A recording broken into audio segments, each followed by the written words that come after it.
Vodacom, kazi ni kwako. Ndugu wajumbe, swala lingine ambalo limezungumzwa ni swala la matumizi kufanyika nje ya mfumo wa bajeti. Na hili swala la kisheria. Bajeti inaongozwa na sheria mbalimbali. Sheria kubwa ni 3. Kuna sheria inaitwa Finance Act, sheria ya fedha, ambayo ndio inasema kakusanyeni haya. Kuna sheria, na hiyo inatungwa kila mwaka. Kuna sheria inaitwa Appropriation Act, sheria ya matumizi, inayosema katumieni hizi. Na kuna sheria mama haya yote inaitwa sheria ya fedha za serikali iliyotungwa mwaka 2001, ambayo inaelezea mamlaka ya nani anaweza kutoa matumizi kutoka eneo moja kwenda eneo lingine. Haya masuala yote ni masuala ya kisheria. Katika sheria zote hizo hakuna hata sheria moja inayomtaja rais kwamba ana mamlaka ya kuhamisha hata thumni kutoka wizara moja kwenda wizara nyingine, au ndani ya wizara, hata ndani ya ofisi yake. Na waandishi wa katiba na sheria walifanya hivi makusudi ili kumwepusha rais na maamuzi ambayo baadaye anaweza yakaja yakamuingiza kwenye shida. Lakini toka uchaguzi tumekuwa tukimshuhudia rais amekuwa waziri wa fedha yeye, amekuwa waziri wa ujenzi yeye, sema hela za Uhuru toa peleka barabara ya Mwenge, hela za Muungano toa peleka barabara. Anajisahau kwamba yeye sasa ni rais, sio waziri wa ujenzi tena.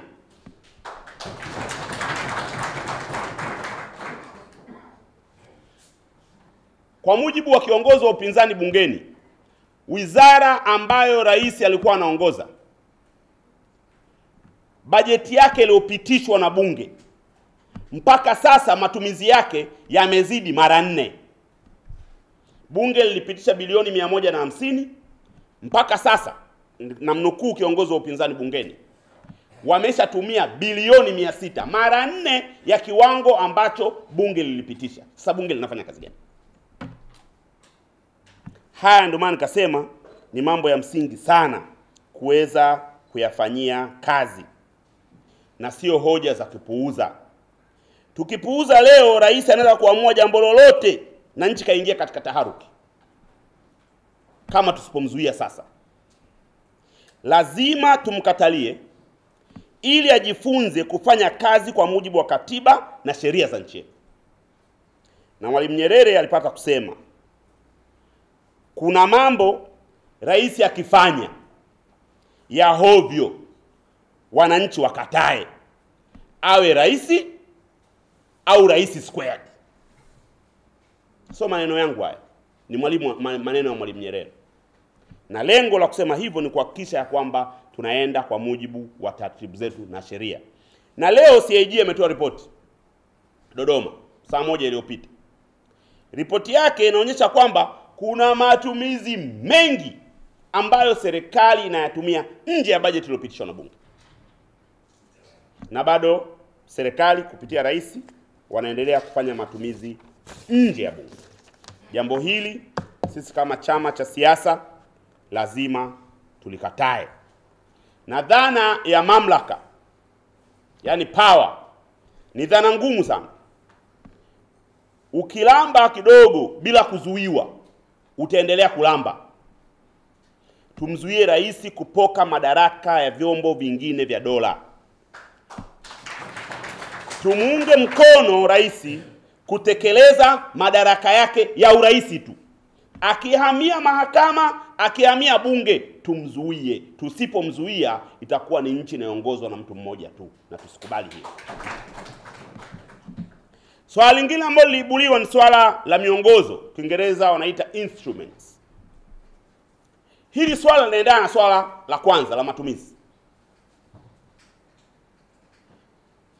Kimsingi bila instruments, hiyo miongozo hiyo wanaita instruments wanasheria. Bila instruments, baraza la mawaziri lina watu wawili, rais na makamu wa rais. Kama waziri mkuu hana instruments, hakuna waziri mkuu. Kama mawaziri hawana instruments, hakuna mawaziri. Hivi sasa serikali ina mawaziri hewa, na hata maamuzi yao ni hewa, kwa sababu instruments ni jambo la kisheria, na ndio maana huwa linapelekwa kwenye government gazette GN.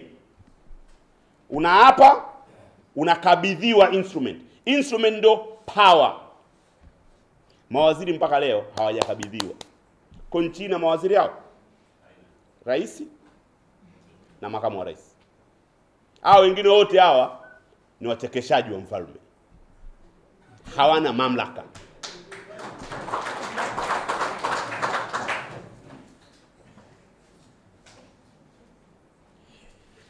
Kwa hiyo kutokana na kutokuwa na instruments, rais ni waziri wa wizara zote nchini hivi sasa. Natoa wito kwa mwanasheria mkuu wa serikali ahakikishe mawaziri wanapewa instruments ili waweze kuwepo kisheria na maamuzi yao yawe ya kisheria. Chama chetu kisikubali, kama nilivyosema hapo awali, nchi kuendeshwa na mtu mmoja kwa jina la rais. Nchi yetu inaendeshwa kikatiba. Ndugu wajumbe, pamoja na yote haya, nataka kuwaasa wabunge katika bunge la Jamhuri ya Muungano wa Tanzania kwamba bunge la 11 lazima liwe tofauti na mabunge yaliyopita. Mabunge yaliyopita yalikuwa na kazi ya kupambana na ufisadi kwa sababu serikali iliyopita ilionekana kufanya kazi hiyo vizuri. Bunge lilijipa kazi ya kutumbua majipu na kuilazimisha serikali kutekeleza maazimio ya bunge. Hivi sasa kazi hiyo ya kutumbua majipu inafanywa na serikali yenyewe, inafanywa na rais. Hivyo bunge lazima litafute wajibu mpya katika kipindi hiki.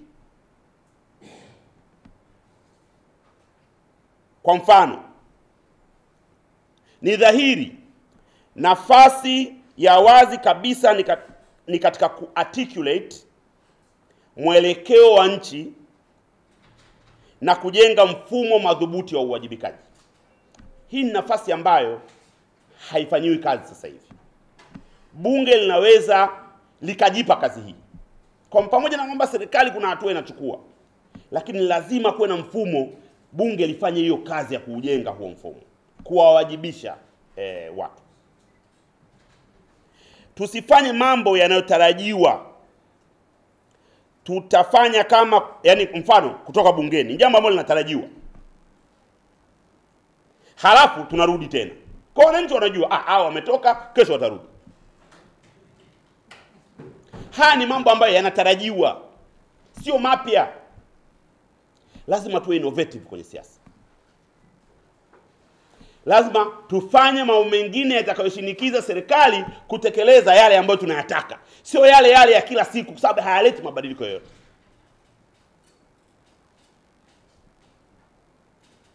Na tunaweza tukatumia vizuri sana teknolojia za social media, digital technology, kuhakikisha kwamba ujumbe wetu unafika. Kwa mfano, hamjaridhika na shughuli za bunge, mnatoka nje, msiende nyumbani afu kesho mrudi msaini posho.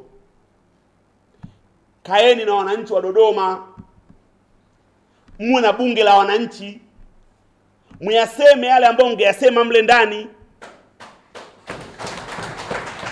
ili wananchi wajue. Lazima kuwa tofauti, na nawasihi sana viongozi wenzangu wa chama hiki, tusifanye mambo ambayo ni expected, yanayotarajiwa kwamba tutafanya, kwamba ukiwaudhi hapa watafanya hivi, watatoka afu kesho watarudi. Hapana, lazima tuwe innovative.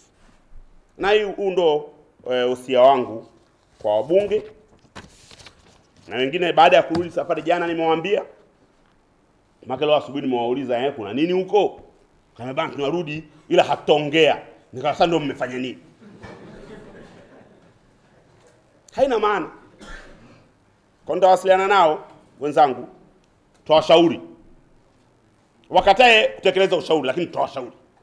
kwamba nadhani lazima tuwe different, tuwe innovative, sababu itasaidia kama mnaibua masuala ya msingi kama haya matatu ambayo aliyaibua na nimewafafanulia hapa. Alafu mkishatoka siku moja, siku ya pili mnarudi, wananchi watatuona kwamba hatuko makini katika kusimamia mambo ambayo tunayaamini. Hali ya kiuchumi, serikali imepeleka budget. Mpango wa budget ni shilingi trilioni 29 kwenye mwaka wa fedha ujao. Hii ni sawasawa na asilimia 28 ya pato la taifa na nyongeza ya asilimia 31 ya bajeti iliyopita. Ni bajeti kubwa sana, na serikali inategemea kutumia takriban asilimia 50, asilimia 40 ya bajeti kwenye mambo ya maendeleo. Lakini tusibabaishwe na kiwango kikubwa, kwa sababu mnafahamu, ukichukua hii budget kwa mujibu wa dola za Kimarekani hamna tofauti kubwa, kwa sababu kuna shilingi imeporomoka sana. Kwa ukiigawa tu kwa budget kwa mujibu wa dola za Kimarekani, tofauti sio kubwa kama hivi ambavyo tunavyoona. Lakini serikali inatakiwa kupata fedha hizi kutoka wapi? Sehemu kubwa ni makusanyo ya ndani ambao ni takriban shilingi trilioni 17, na sehemu nyingine ni madeni na misaada. Kwenye bajeti hii serikali inatarajiwa kukopa shilingi trilioni 7. Kwa hiyo serikali ya Magufuli itaongeza deni la taifa katika mwaka mmoja kwa shilingi trilioni 7. Na leo CAG amesema kwenye ripoti yake kwamba gharama ya kuhudumia deni la taifa, yani malipo ya deni la taifa, imekuwa kubwa mno. Katika kila shilingi 100 ambayo mamlaka ya mapato TRA inakusanya, shilingi 46 zinaenda kulipa deni la taifa. Tunabakia na shilingi 54 tu ndio kwa ajili ya matumizi ya serikali. Ukichukua na malipo ya mishahara ya wafanyakazi ambayo ni nusu ya makusanyo ya TRA, ina maana kwamba utabakia na shilingi 6 tu, shilingi 4 tu, 4 ambazo ndio zinatumika kwa ajili ya shughuli za kimaendeleo ya nchi. Kwa deni la taifa limekuwa, gharama za kuhudumia deni la taifa limekuwa, na serikali ya Magufuli kwa bajeti yake ya kwanza inaenda kukopa shilingi trilioni 7. Trilioni 2 kutoka nje, trilioni 5 kutoka ndani.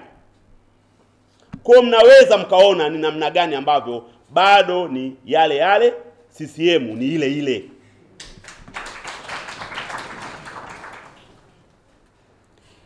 Serikali inasema inaongeza mapato ya ndani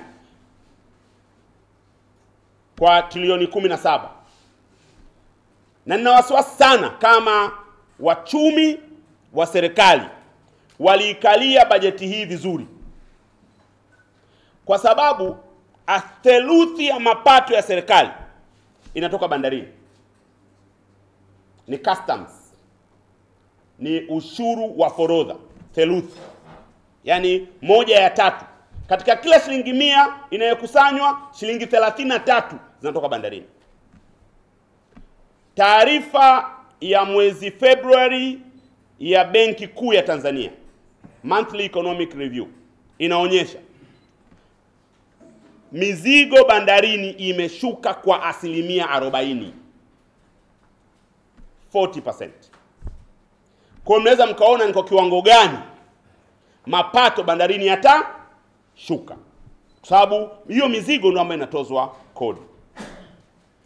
Kwa hiyo nina wasiwasi kwamba inawezekana tumeletewa bajeti kiini macho, kutupa matumaini, bajeti kubwa, lakini katika uhalisia hawataweza kukusanya fedha ambazo wamepanga kuzikusanya.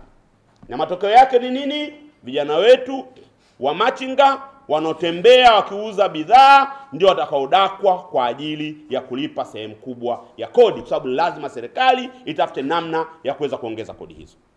Kuna waomba viongozi wetu huko mawilayani, mikoani, mtazame Na mkiona vijana wanahangaishwa, msisite kusimama kwenye majukwaa kwa ajili ya kuwatetea. Lazima sisi tufanye kazi ya kuwatetea wananchi wanapopata kero au kuhangaishwa na serikali. Na sisi ambao tuko bungeni tutaendelea kupiga kelele kupitia huko, kuonyesha mapungufu na kutaka majawabu. Na kama mnafahamu, chama chetu sisi hatusemi tu mapungufu, lakini pia tunaonyesha majawabu, ni nini tufanye ili tuweze kufika pale ambapo nchi yetu inakwenda vizuri.